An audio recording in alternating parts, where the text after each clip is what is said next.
Ang susunod na programa ay rated PG. Ito ay nangangailangan ng patnubay at gabay ng magulang para sa mga batang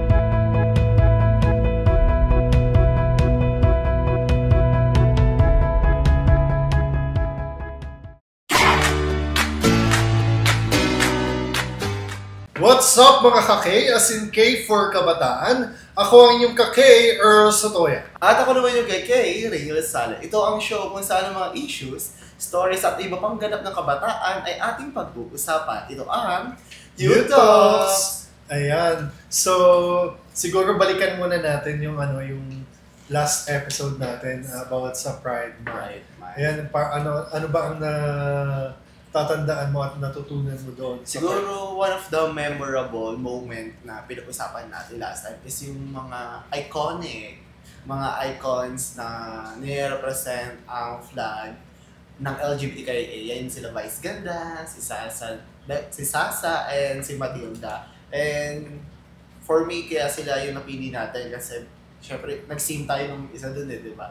Dalawa actually. Actually, dalawa pala. Kasi ginagamit nila yung platform nila ng maayos, ng totoo at tapat, syempre, na hindi sila nagsinungaling sa mga viewers nila. At very straightforward sila. At syempre, aside from that, politically aware sila. So, ayun, ikaw naman, ano yung mga pinaka-favorite moment mo sa pinag-usapan natin last episode? Siguro ang favorite ko dun sa part ng pinag-usapan natin is yung history ng Pride Month or yung celebration ng Pride March, no?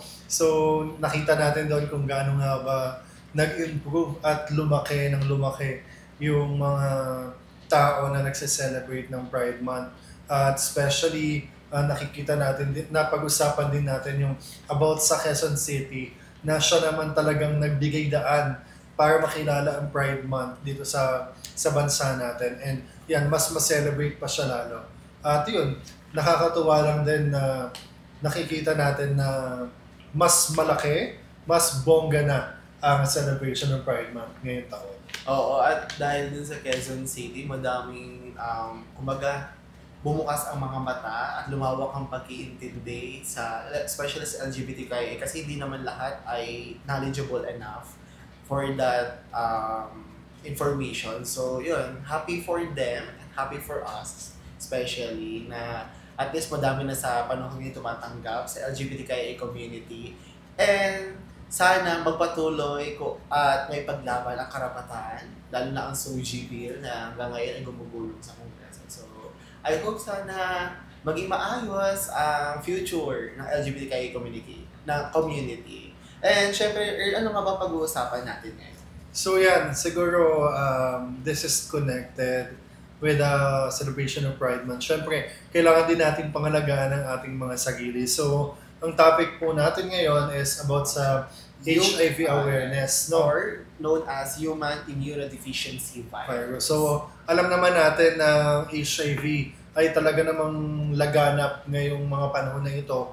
At makikita din natin na sa mga news, sa mga dyaryo, sa online, na talaga namang mabilis kumakalat ang HIV virus at hindi namamalayan ng mga nade-detect na meron na sila nito. Oo, at actually parang yung isa yung yung Pilipinas sa mabilis yung pagdami ng case ng HIV. At syempre pag-uusapan natin in detail yan, no?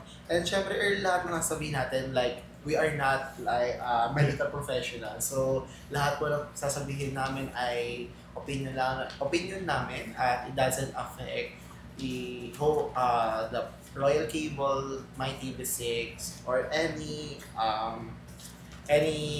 corporation that we have po. So yun. So lahat po ng information na i-share namin is ito po ay available sa mga public resources or sources.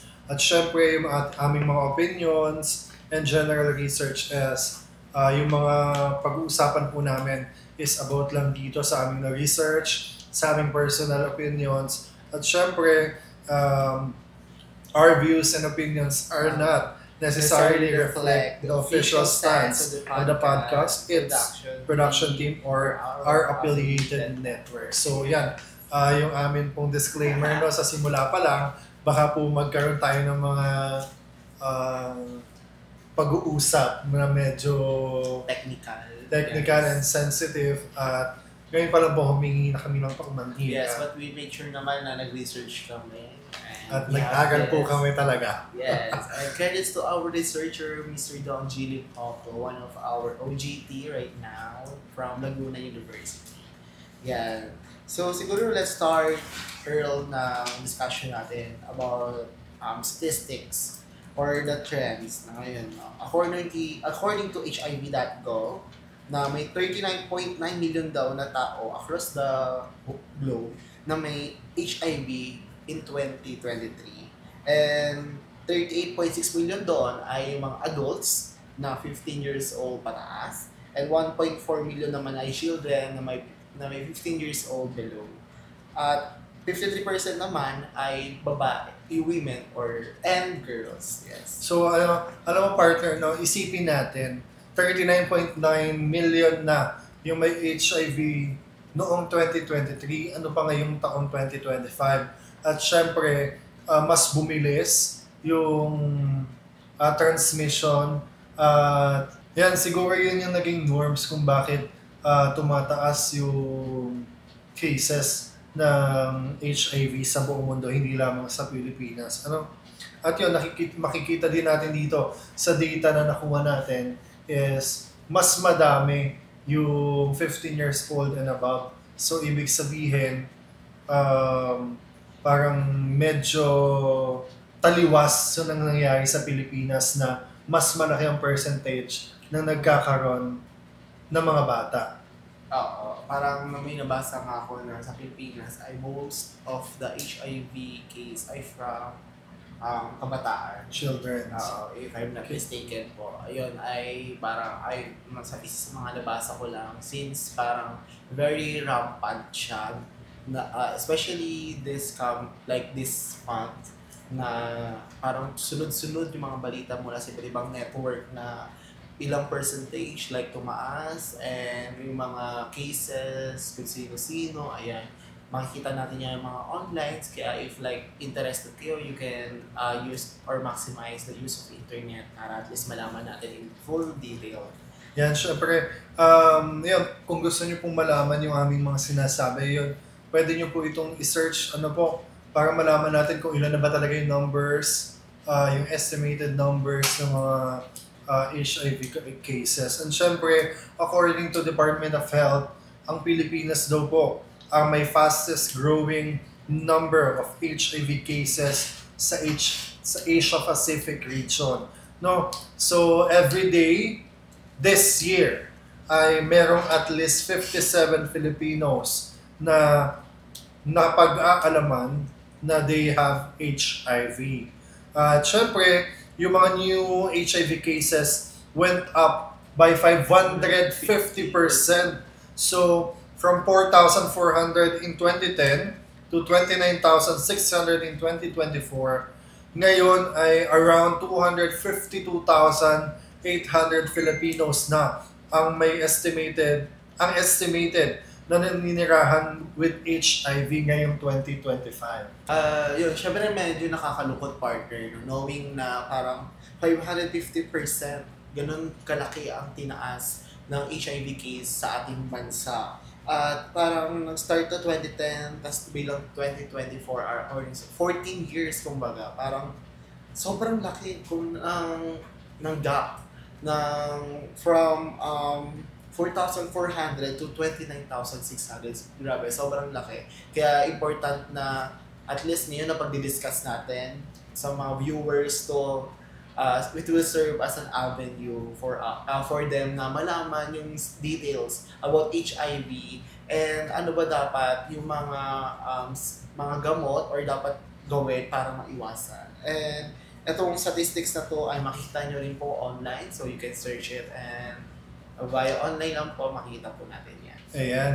So, dito kasi sa part na to, no, partner, talagang malulungkot tayo kasi meron tayong mga kababayan na hindi nila alam na HIV positive na sila. So, ito yung numbers na yon. So, ito yung mga tao na hindi nila alam na positive na pala sila, makakaramdam na lang sila ng mga symptoms, then tsaka nila malalaman na may HIV na sila. At yun, dito natin pag-uusapan, di ba partner, yung iba't ibang mga symptoms, mga pwede natin gawin para maiwasan natin na magkaroon ng HIV. Partner, wait lang, isingit ko lang din. May nabasa kasi ako na parang isa sa mga post. Post yun nitong kay Barry 50%. Then, sa isang comment section, nabasa ko siya na from random people lang na sabi niya, nakakalungkot yung case, yes. Pero at the same time, let's look from the brighter side. Ano ba ang brighter side nung case na to? Ang brighter side nito, partner, is madami nang nagpapatest. Madami na nagpapatest, na curious kung like affected ba sila ng HIV.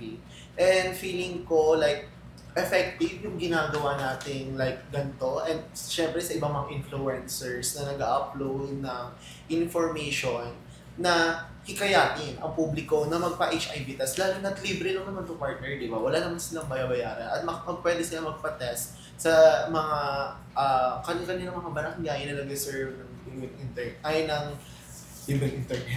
ng libreng HIV testing, Yes. di ba? Parang ayun yung pinaka-brighter side. Pero hindi syempre brighter na mataas yung case.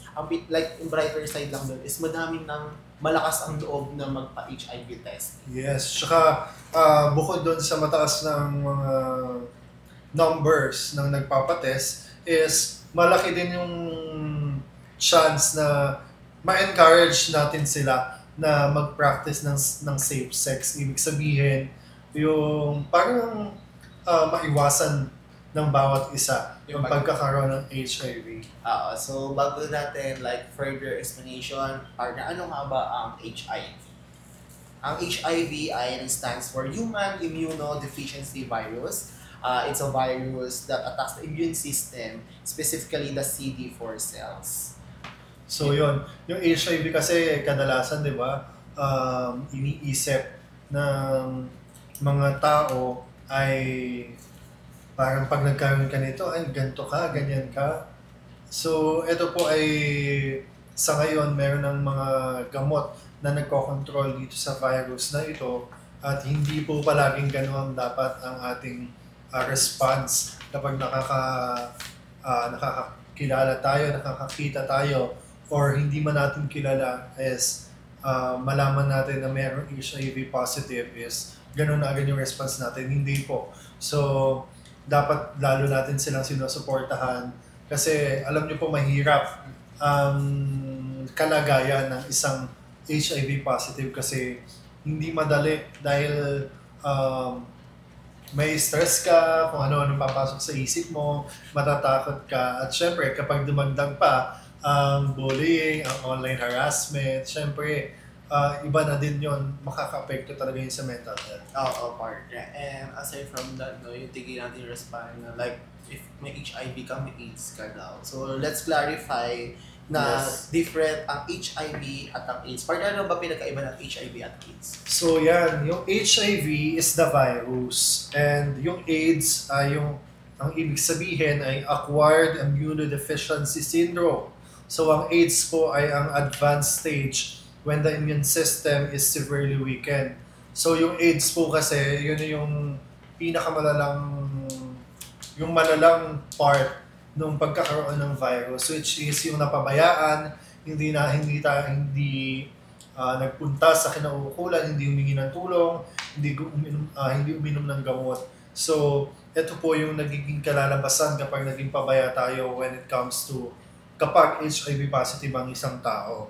At yun po ang pagkakaiba ng HIV sa AIDS na kapag may HIV ka ay hindi po AIDS agad yon dahil yun po ay matagal bago makuha at talagang kailangan po ito ng matindihang suporta at pag-inom ng gamot para po makontrol at hindi po magkaroon ng AIDS. Paliwanag din natin yung partner na ang HIV ay nakukuha sa unprotected sex, na sharing of needles from mother to child during childbirth or breastfeeding, and lastly, contaminated blood transfusion. So, common naman dyan, parang pinakamataas sa percentage kung bakit nakakahawa or nagkakaroon ng HIV case as yung unprotected sex partner. Pero parang dun sa apat na sinabi ko, parang unprotected sex yung pinaka common reason kung bakit nagkaka-HIV ang isang pasyente or nagiging positive sila partner. But syempre yung sharing of needles, ito po ay syempre bawal naman talaga yon. Pero ayan, sorry po sa word, meron po tayong mga kababayan na gumagamit ng needle through drugs. So yung pinagbabawal na gamot is hindi po dapat, no? Kasi yun po magkakaroon sila ng sharing sa needle, sa pagtuturok, at posible po na doon pwedeng makuha ang HIV virus. Parang mostly nangyayari ata to partner sa mga may hirap na lugar, if I'm not mistaken. Saka sa mga kulungan. Possible. Basta possible siya basta merong drugs na tinuturo. Parang may mga napapanood akong documentaries na parang sa mga nasa kulungan sila, tapos tatatuan minsan, parang tapos pinagtatatuan dito kabila. Parang syempre yung needle na gano'n is na iisang needle lang pero ilang tao yung pagpapasapasahan mo. So possible din po na kahit hindi kayo dumaan sa or nagkameron ng activity, if yung needle po is na affected ng HIV at nagamit po ng ibang tao, yun possible po na magkaroon po kayo ng HIV or ng HIV po.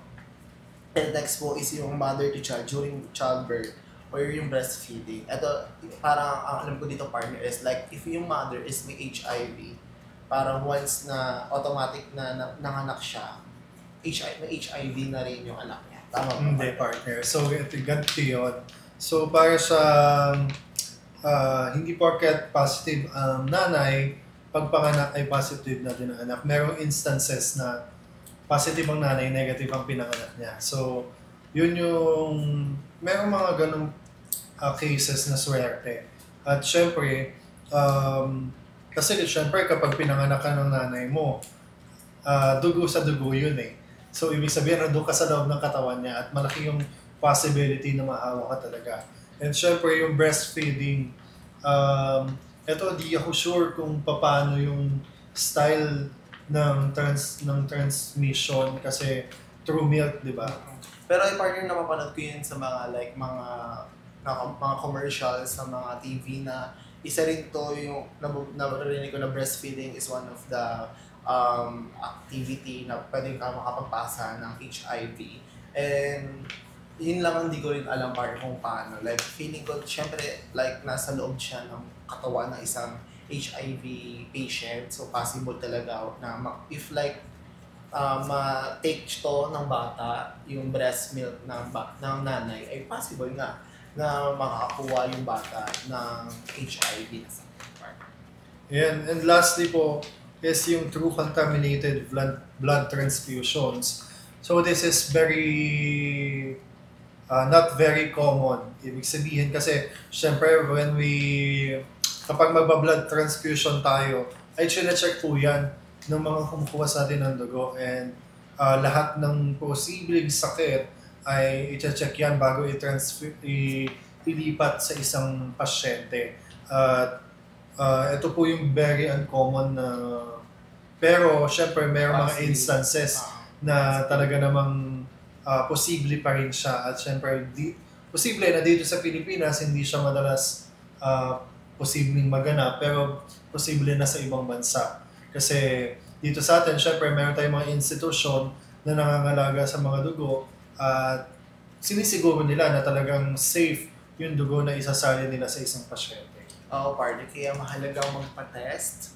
Lalo na't libre nga ito sa mga lokal nating or sa ating community. At syempre, partner, nagpapasalamat tayo ngayon sa modern medicine dahil maraming HIV patient or may HIV positive patient na nabubuhay ng matagal or nagkakaroon ng healthy lives with the proper treatment, partner. Isa na dito yung antiretroviral.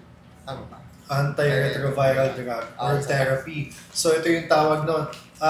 Kasi po, kapag ang isang pasyente ay uminom or tuloy-tuloy na uminom ng antiretroviral drug or therapy is posible po siyang maging undetected.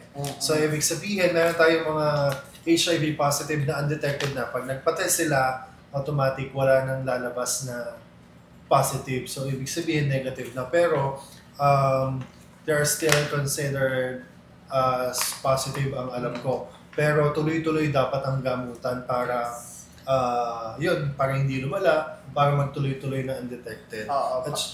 At yung ART o yung ART or yung ART na yan ay parang most tina-target niyan ay yung pinapababa niya yung virus. Ay at the same time, partner, pinapalakas yung immune system. Yes. Parang kinokontrol ng antiretroviral drug or therapy yung virus na kumalat dun sa or parang nilalabanan ng gamot na ito yung virus. At syempre, ayan, huwag natin kalimutan magpa-test kasi ayan, pwede po tayo magpa-test every 3 months, no? Ito po yung interval ng testing. So, pwede tayong magpunta sa mga public hospitals, sa mga clinics. Posible, meron tayong mga nagtetest sa mga events, sa mga plaza. Yan. Pwede nyo pong i-follow yung inyong mga local health offices para po if ever na magkaroon or gusto nyo magpa-test is pwede po kayo magtanong at direkta kayong makakakuha ng sagot kung kailan at saan. Speaking of that, natutuwa nga ako sa isang partner, sa isang ganap na Santa Rosa. Dito lang, glamorosa siya. Parang siya, every barangay, LGBTQIA members, volleyball community, parang every barangay, mag-represent na puro LGBTQ lang. Then ang requirement nila is magpapatest sila ng HIV bago sila makalaro. So, di ba, parang napakagandang activity. And syempre platform na rin na ginagawa ng Glamorosa dito sa Santa Rosa na kumbaga nag-enjoy na sila, nagpapatest pa sila. So naging active yung pagpapatest nila. At syempre hindi lang doon like yung scope ng patest is hindi lang. Marami rin pwede rin magpatest yung mga hindi kasali players. Basta yun lang yung requirement. And nakakatuwa na parang ilang years na nilang ginagawa to and syempre maraming sumusupport dito sa activity ng Glamorosa dito sa Santa Rosa lang. Ayan. Alam mo, partner, na parang meron ako nakita one time na parang few months ago na sa Santa Rosa Plaza. Di ba meron doon parang may bubong na meron doon regularly na meron tayong mga kasamahan na nagpa-facilitate ng HIV testing. So, pwede kayong pumunta doon if ever. At yun, kudos doon sa mga LGUs na meron ganyan. And syempre, sa Calamba naman, meron mga partner clinics ang LGU at libre sila makakapagpa-test doon. At syempre, if ever meron din silang mga may binibigay sila na for safety at syempre para hindi for safe sex, especially condom and yung lubricant. Yung PrEP din ata parang for free. For free na din yon. So kaso nga yung PrEP ang alam ko sa ngayon ay parang medyo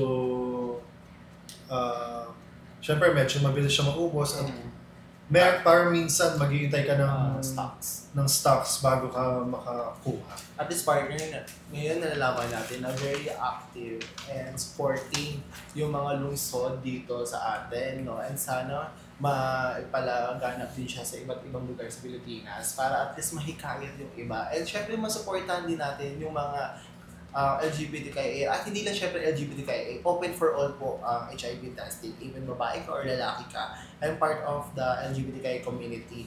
Mahalagang malabong yung status. Syempre, safety mo na rin, safety ng partner mo, at safety ng buong pamilya siya. Ayan. So, mga ka-K, pansamantala muna natin puputulin ang ating discussion dahil magbabalik pa po ang Youth Talks! Ang programang ito ay hatid sa inyo ng Royal Cable, Bridging Communities and Connecting Businesses, Motor Central, Kaibigan Community, Royal Star, ang appliance store ng bayan, at Rabam Laguna Corporation, moving up towards greater heights. Mga kapuso, kamusta kayo? Naghahanda kami para sa isang kakaibang road trip dito. At syempre kasama natin ang ating motorcycle dealer, ang Motor Central. Itong Bajaj ang gagamitin natin para ma-experience ko naman kung gaano ito kakomportable at katibay on the road. O ano, ready na kayo? Happy ka! Oo, sarap eh. Komportable ba? Oo, komportable. Matibay ba? Matibay na matibay. Sabi ko sa iyo, Delo, hindi kayo mahirapan matagpuan ang branches nito sapagkat matatagpuan nito sa Calabarzon area. At syempre, makikita ang Motor Central sa Cavite, Laguna, Batangas, Rizal, Quezon Province, North Luzon. Ikaw naman! matatagpuan dito sa Mindoro, Yeah. Marinduque, Davao at Manila. Mga kapuso, paano? Magkita-kita tayo next week at may road trip na naman kami ni Delo. At syempre, kasama pa rin ang ating motorcycle dealer, ang Motor Central. Okay, let's go! Road trip na! Yes! Yan.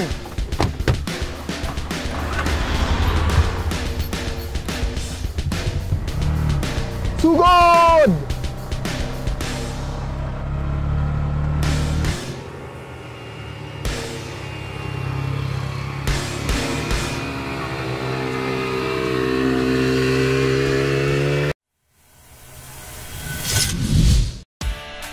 Be part of Kaibigan Community on Facebook and enjoy the perks of being member in Kaibigan Community.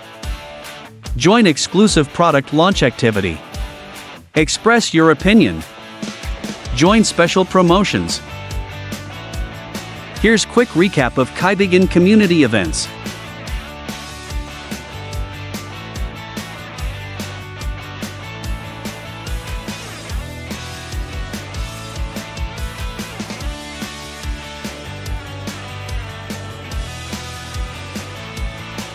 What are you waiting for, Kaibigan? Come and join us on Facebook.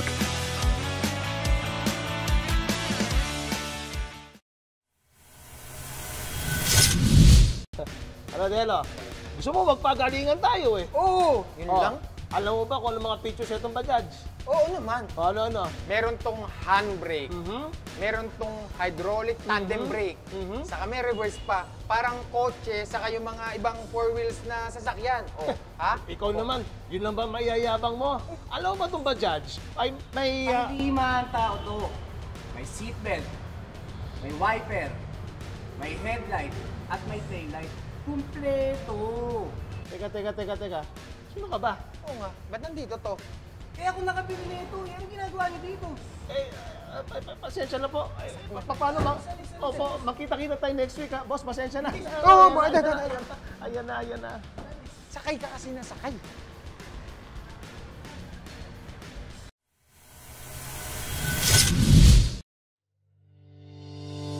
Motor Central Kaibigan Card. Enjoy discounts and exclusive promos. Event invites. Training. And many more. You can get 5% discount on oil and spare parts, 10% discount on labor charges, 1% discount on purchase of brand new motorcycles. So what are you waiting for, Kaibigan? Visit the nearest Motor Central branches to know more.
ating salapi ay bahagi ng paghabi ng ating kasaysayan.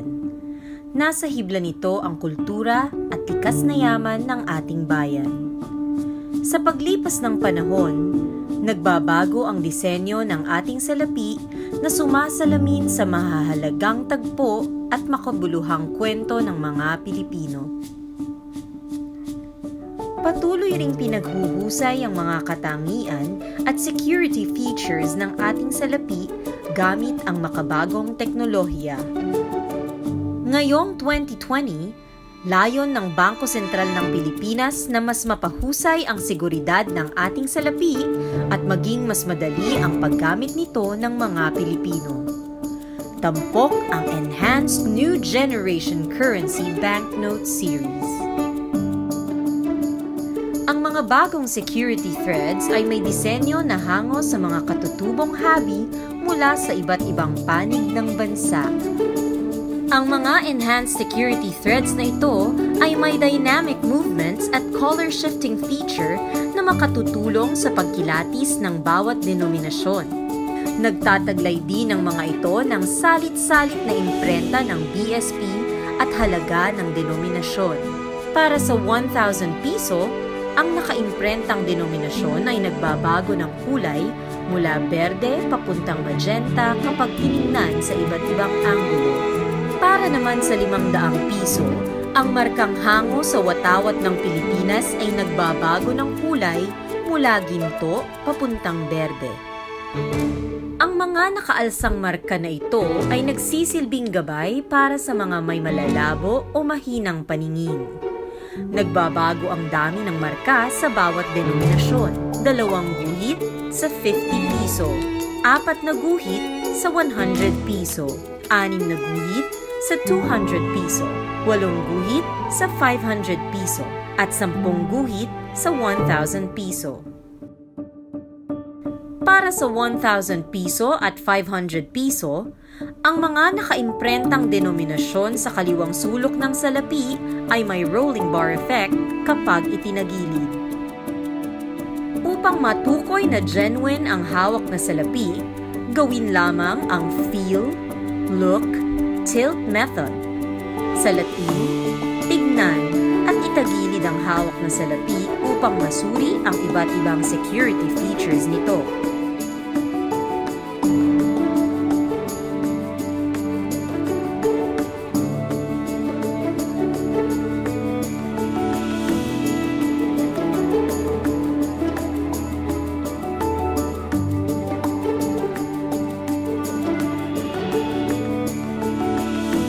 Ang Enhanced NGC Banknotes, salaping kayamanan, hinabi ng kultura at kasaysayan.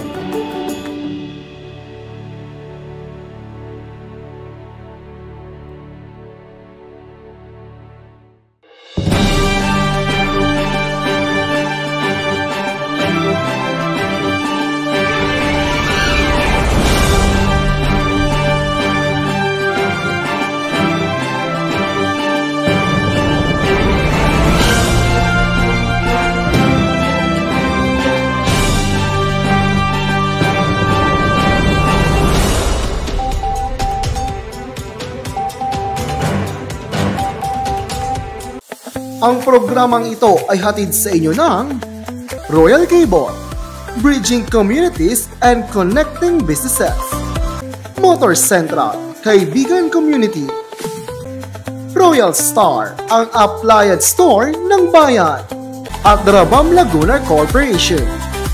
Moving up towards greater heights.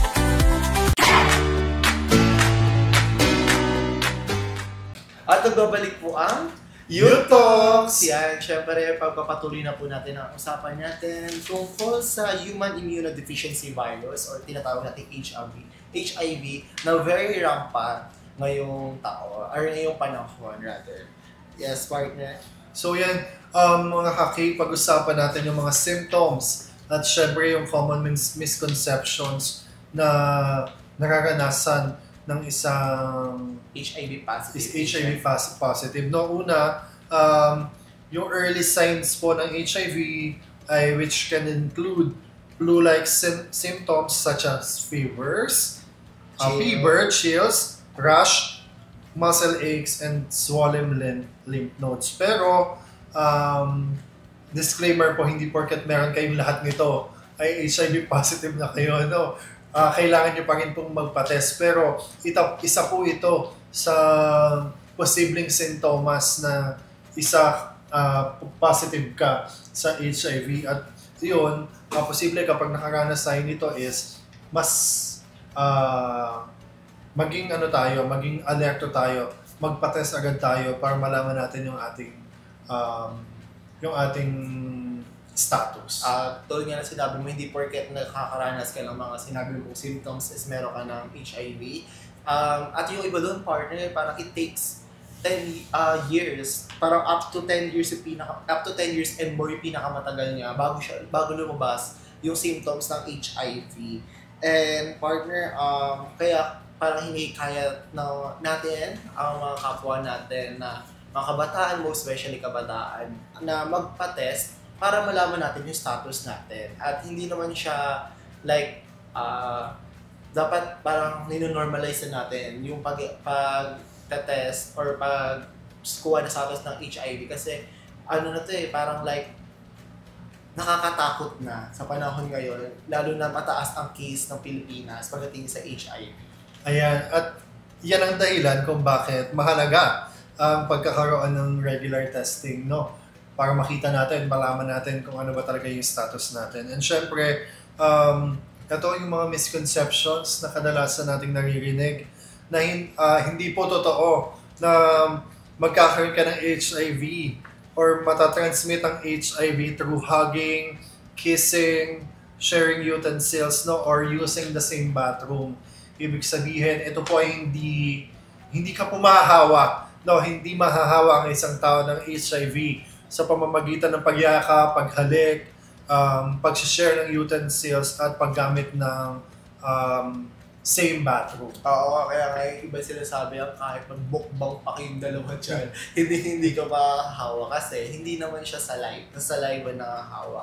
Ulitin lang po namin, nakakaawa po possible po na mahawa ka na HIV through unprotected sex, sharing of needles from mother to child during childbirth or breastfeeding, and lastly, contaminated blood transfusion. So, ang transmission talaga ay nangyayari posible through blood or internal. Yes. Siyempre, nandito din, hindi po tayo magkakaroon ng HIV from casual contact, no? Ito yun Kasi hindi talaga yan, ito yung kailangan natin basagin at kailangan natin ipaalam sa ating mga manonood. And syempre, yung HIV equals a death sentence, no? Ito po ay hindi to totoo. Dahil dito po sa ngayon yung today's medication and proper care ay pwede na nating makontrol at malabanan ng HIV virus. Oo, partner, pwede natin sa tulong ng sinabi natin kanina, yung art, kaya nitong pababain yung virus at maging undetectable yung isang pasyente, yung isang positive patient, at palakasin at the same time yung kanyang immune system. At syempre, parang hindi lang to basta-basta sa isang araw. Kailangan to ng consistent na gamutan. Kaya kailangan din, na po ulit namin sinasabi na know your status para at least maaga pa lang ay makakuha na tayo ng tamang gamot or like ng treatment. At syempre, mas maganda ma-encourage natin yung ating mga manonood. Party ka man ng LGBTQ, party ka man ng straight community, sa atin pong lahat, no? Ina-encourage po natin ang lahat na magkaroon ng open mind. So, ibig sabihin, palitan na po natin ang ating mga takot ng mga facts na nakakatulong para magbuo ng safe, healthier communities, no? Para ito po sa ating mga kasamahan sa komunidad. At syempre, mas maganda na magsuportahan tayo para mas makontrol natin or malabanan natin itong HIV virus.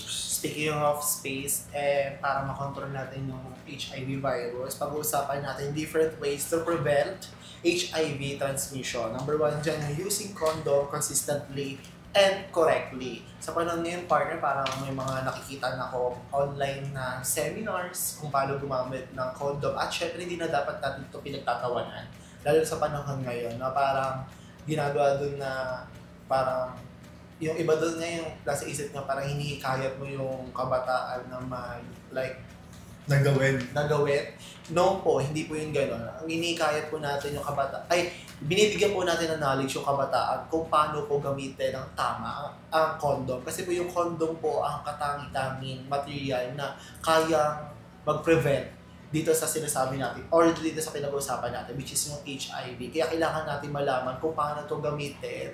At hindi lang basta gamitin, dapat tama rin ang pagkakagamit. Kasi once na mali ang pagkakagamit, may possible po ito na mapunit o masira. So once na nasira po ang condom, magiging useless na po siya. At syempre yung next is yung taking ng PrEP. So ano nga ba yung PrEP? No, pre-exposure prophylaxis. Ito po ang PrEP po ay para sa mga people na nasa higher risk. Ibig sabihin, who is sexually active. No? Kapag nagpa-test tayo sa isang clinic or sa isang hospital, ay pwede tayong offeran ng ganito kapag nasa higher risk ang isang tao. No, higher risk ng pagkakaroon or talagang sexually active kasi ito pong PrEP ay isang medication or para siyang iniinom para maiwasan na pumasok sa iyong katawan yung virus when you're having sex. Yun. Yung pangatlo dyan, partner, yung avoiding needle sharing, especially sa mga drug users. Ito yung sinasabi natin, partner, kanina, na yung may mga certain drug users na hindi nila alam na possible sila makakuha ng sakit pag nag-share sila ng blood. Especially, parang di naman natin, sinasabi natin na kanina, yung HIV ay hindi naman over week malalaman mo agad yung symptoms. Parang it can took years or months or years. So possible na if di mo na makilala yung, di ba, di mo na makakilala yung ka-share mo ng tattoo or ng needles rather, ay possible na makahawa ka talaga ng sakit. Kasi like, pinag-usapan natin sa blood siya tinatama. So if ever na like affected ka, wala na parang mahihirapan na, parang gano'n. So kaya po 3 months ang interval ng testing. So tinetest doon, kuwari, ngayon ka nakipag-sex, or nagkaroon ng contact. After 3 months, pag nagpa-test ka, pwede na siyang ma-detect, no? So, ayan, yung next naman is yung safe medical practices, including the sterilizing of equipments, especially kapag nasa mga hospital tayo. Siyempre, yun, kailangan natin i-make sure, ibilin natin sa ating mga kamag-anak na talaga namang, pero yun po ang talagang protocol sa mga ospital na ine-sterilize talaga ang mga equipment. Pang-apat dyan, or pang-lima, partner, ay yung importance of communication and mutual respect in relationship. Dito naman, partner, parang nauuso na ngayon yung bago sila magpakasal is mag-take sila ng different kind of test. Hindi lang HIV test parang may mga HEPA, gano'n. Para syempre, assurance ng isa't isa na safe sila bago sila magpakasal. Kumbaga, hindi na dapat, kumbaga, kung ako yun, mas like, matutuwa ako kasi parang iniisip ng partner ko yung future namin parehas. So, parang maganda siyang exercise or mas maganda siyang treatment for the couples. And syempre, with the proper communication, and yung mutual respect ng relationship na dapat loyal ka lang, doon ka lang dapat sa partner mo parang magpapakita ng pagmamahal. Hindi dapat natin ni-normalize yung mga kabit, ganyan. So, doon kasi most, like, possible na makakuha tayo. Kaya, loyal, 1:1 lang dapat. Doon ka lang talaga sa partner. So, dyan partner, no? Kasi, ayan, kailangan natin maging loyal. Mm-hmm. So, ibig sabihin, kapag meron tayong partner, wala na tayong iba pang sexual partners. Kasi doon na madalas natin nakukuha or doon tayo napupunta doon sa higher risk ng pagkakaroon ng itong HIV virus. At syempre, mas maganda na magpa-test kayo regularly when you have partners para malaman nyo yung status nyo. At syempre, kailangan nyo pa rin i-practice yung safe sex kahit kayong dalawa lang yung partners. At syempre, yung huli is yung prevention kasi sobrang accessible na siya ngayon.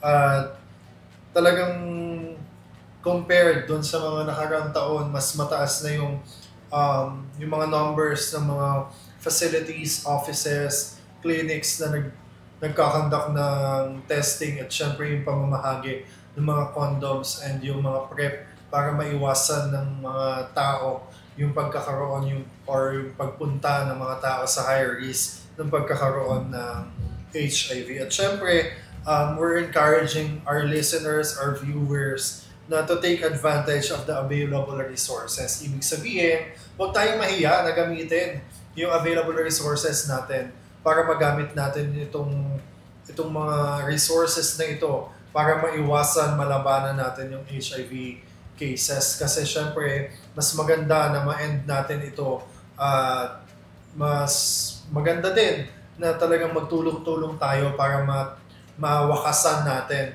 itong HIV. At syempre, bukod doon, kasi marami tayong mga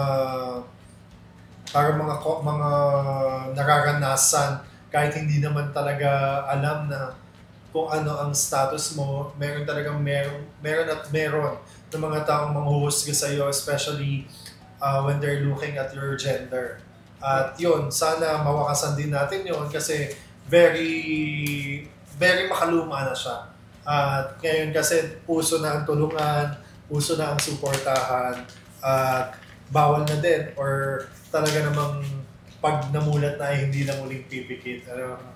At yan, partner, yung mga resources na nasabi mo kanina ay isinatupad yan or like pinatupad yan para rin naman talaga sa atin, para may magamit tayo. At karamihan dito, partner, ay libre lang na matatagpuan mo sa mga barangay nyo, sa public hospital, yan, makikita mo lahat yan.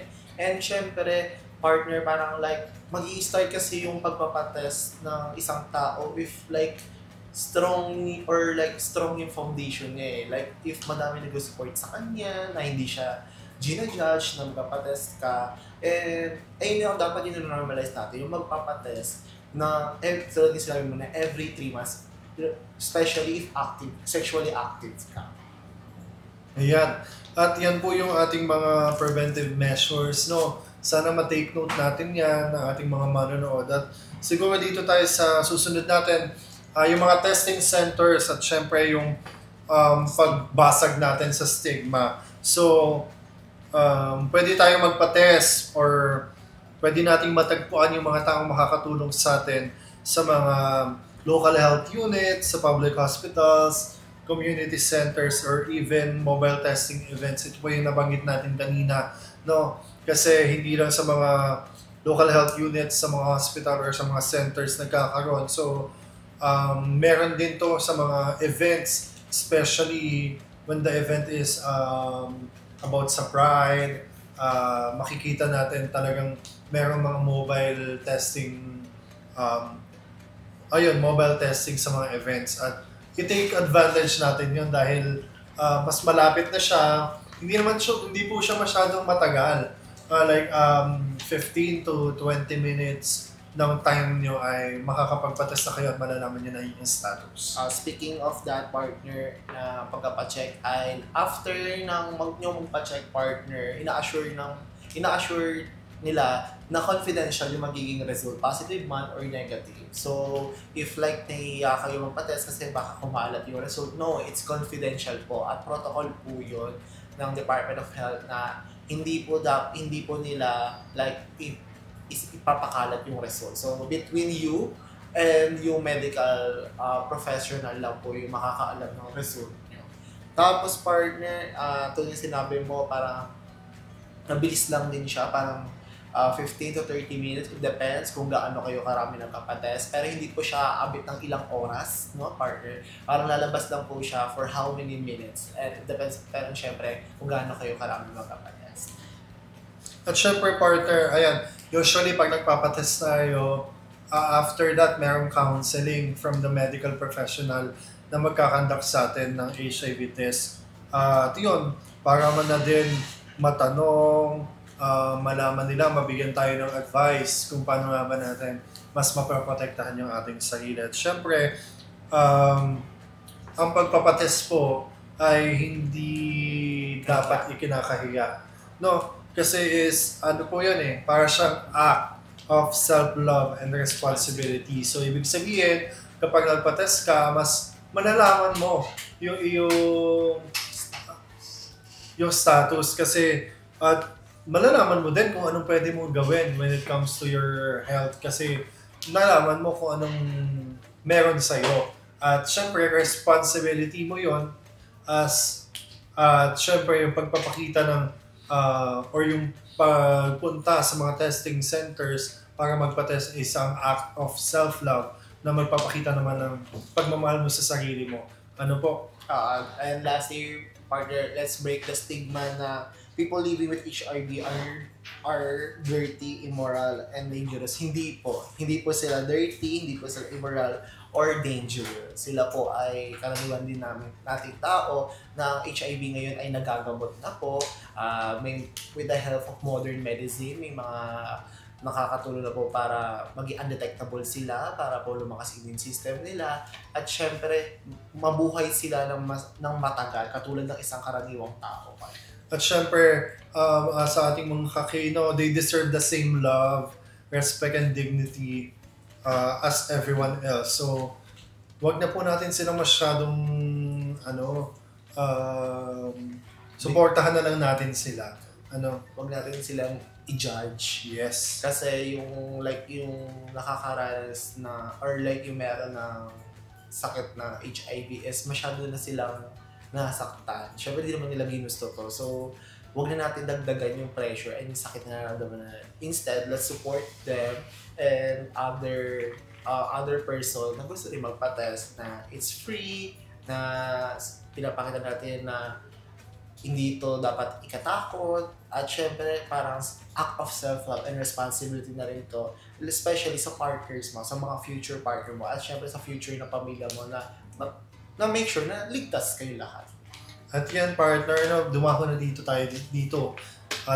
tayo dito sa last part ng ating programa. Yan partner, ano ba yung personal takeaway or reflection mo dito sa ating topic ngayong araw? Siguro ulit natin sinasabi na ang HIV positive patient ay dapat hindi dapat natin sila tinatrato ng masama. Hindi dapat natin pinagmumukha sa kanila na nakakatakot sila, na parang yung HIV is nakakamatay naman talaga, which is ngayon sa tulong ng mga modern medicine hindi na kaya na nito patagalin ang buhay ng isang HIV patient. So parang let's break the stigma. At syempre suportahan natin ang bawat isa para hindi sila matakot at hindi sila makipag-communicate sila at makihalubilo pa sila sa ibang tao. At possible kasi partner, once na naging ganun na naging negative na yung environment, baka ayun pa yung mag-cause sa kanila ng mental illness or yung mga mental na sakit na depression, anxiety.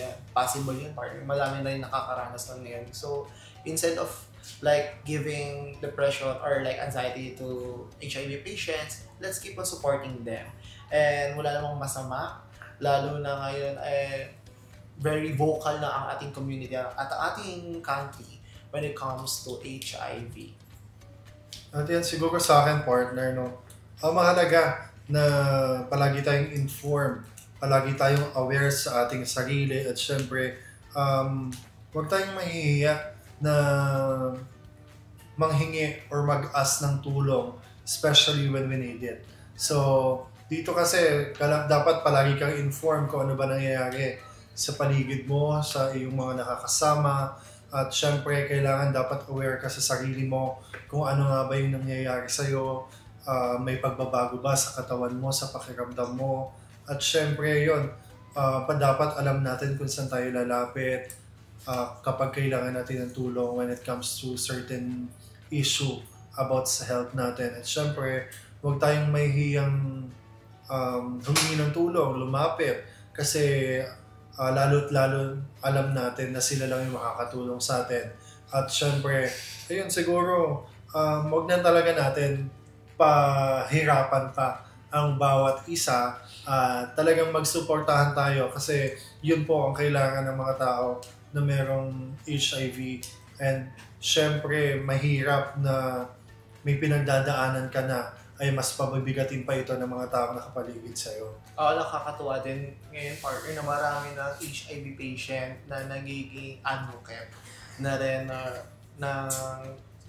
parang like ginagamit nila yung sarili nilang experience, like katulad ng hindi ko kilala mo siya, si Mix from Drag Race 3, Season 3, si Mix Chanel po ay isa sa mga ngayon po ay parang undetectable na po siya. Parang inopen niya yung issue niya during the show. Ayun, nakakatuwa lang kasi parang ginagamit niya yung platform niya ayun kasi parang yung ano ba tawag ko doon? Kumbaga ayun yung nire-represent niya kaya siya sumali sa Drag Race. Kumbaga mag-give awareness. At syempre hindi lang give awareness, parang courage na rin na magpa-test, lalo na mga kabataan, since kabataan ng isa sa mga mataas na case sa atin sa Pilipinas.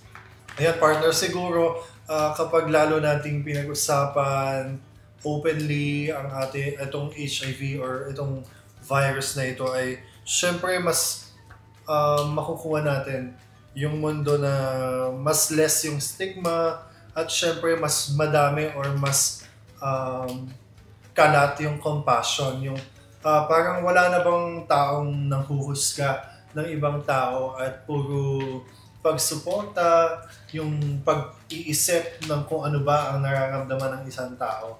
At yun, siguro napakagandang mundo na napakagandang mangyari yon dito sa mundo natin. Alam natin na malayo pa, pero mas hopeful tayo sa mga panahon na to kasi mas madami ang nagpapahayag ng suporta, mas madami ang nag-advocate for this cause. At syempre, yun, bukod dito, di ba, meron tayong mga kasama, yung Love Yourself, yung Miss Universe organization.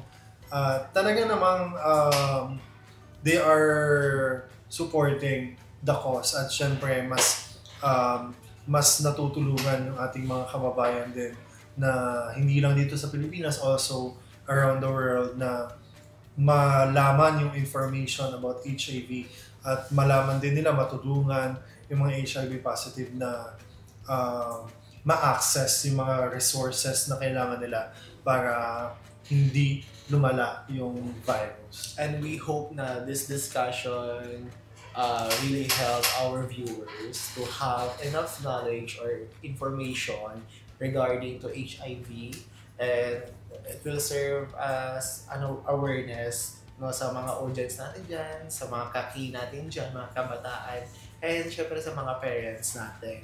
Na ito po ang ginagawa namin with my partner na para magbigay ng tamang impormasyon at ma-break na po yung stigma about HIV. Ayan, mga kay, at dyan na nga po nagtatapos ang ating discussion ngayong araw about sa human immunodeficiency virus. No? Talaga naman sobrang malaman at marami tayong natutunan dito sa usapan na ito. At sana sa ating mga manonood marami kayong natutunan at may apply nyo ito sa ating mga kanya-kanyang pang-araw-araw na buhay. Partner, syempre, iulit po namin na know your status, libre po ang magpa-test at libre din po ang mga tulad ng condoms and ng lubricant. Kailangan din malaman natin kung paano sila gamitin ng tama, partner. At yan, muli ako po ang inyong kake, Earl Sotoya. At ako inyong kake, Ringel Salen. Ito ang show kung saan mga issues, stories at iba pang ganap na kabataan ay ating pag-uusapan. Ito ang Youth Talks!